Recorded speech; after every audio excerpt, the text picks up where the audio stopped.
Well, ladies and gentlemen, it's review time. And the piece of gear that I'm going to be reviewing today is going to be the Firebox. So why don't I bring you in closer so we can give this piece of gear a thorough look over. Now that I got you in close, I will remind you that there will be a link in the description to Firebox's website so you can check out all the technical specs of the G2 Firebox and all of the accessories, because there is a plethora of accessories for this particular stove. But if you just decide to buy the stove, this is what you get. You get the white bag that everything fits in, and then these pieces, this actually snaps with these two on the outside, and it's all a tight little package. And none of this is just ancillary. Everything serves a purpose. But that goes right into my first positive, which is just the size of this stove. I'm gonna use my hand as a reference right there. It is a very small, use my thumb right there for you all, tight package that is ridiculously easy to set up. Put it on the side there for you as well, and to give you a general idea.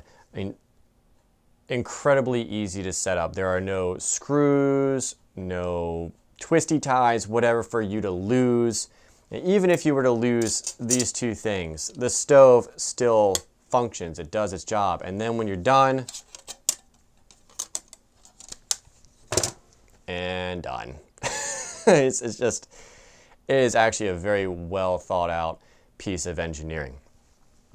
And so well thought out, which goes to my second point, is the versatility of this stove.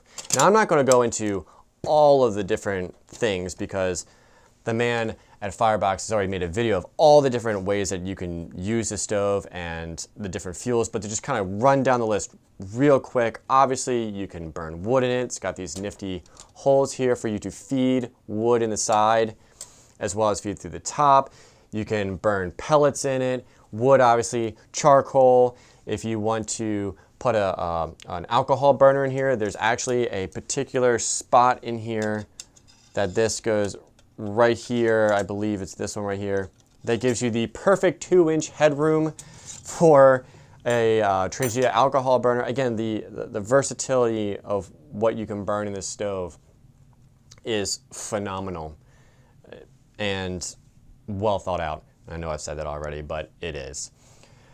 Another positive is the portability. Now, obviously it's portable, it's skinny, it's small, but what I'm talking about is that you have a fire burning in here, and you can actually take these rods, which these two come with it, and there's little slots right here, and you can grab this and you can pick up your fire and go. And I like that because what if you're, out underneath, not underneath any cover, it starts to rain. You can now just pick up your fire and get underneath your tarp or some sort of cover and save your fire. And this actually slides underneath here that acts as an ash catching tray. So you don't have to worry about dragging your fire and burning things down as you move. But be able to move your fire like that is amazing. Another positive is that because it's this metal structure, most of the heat is focused up, so cooking and boiling water is going to, this way for the camera, sorry, it's going to be a whole lot faster, more efficient because it's containing the heat. You're going to burn less wood. Also, your light signature, for those of you who are a little bit stealthier, is not going to be nearly as visible as your normal open fire pit. And also the waste, there's no fire ring to clean up. There's very little ash that comes out of this. Again, in the stealth department, or just the impact of the environment, if you will, is very small. And that's always a positive as well. Price is another positive. With just the stove itself like this, I believe it's sitting at about $60 on the website.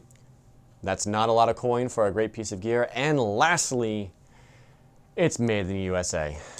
Right there. I always love that. Made in the USA. If you subscribe to my channel, you know that is very near and dear to my heart. Now for the negatives. And I'm really struggling at this. But the only negative that I have with it is that it's a little weighty. So for the ultralight people out there, it might be a deal breaker. With all of this on it, I think it's probably sitting around, I believe 3, 4, maybe with more accessories, maybe 5 pounds. Check the website to make sure I'm not lying, but it is a little weighty, and that might be a deal breaker for people. If they ever decide to make it out of titanium, again, the price will go up, but they'll save a couple ounces there. But stainless steel is tried and true, and I love that. And that, ladies and gentlemen, is how I feel about the Firebox stove. And obviously, I really enjoy it. And I know I'm not the only one out there. But if you enjoyed this review, please do subscribe, because there's going to be more reviews, bots, Pioneer Preps, Talk in the Woods, and Bug Out Boy episodes coming along the way.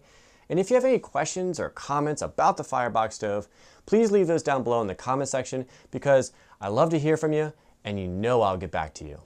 So till then, take care.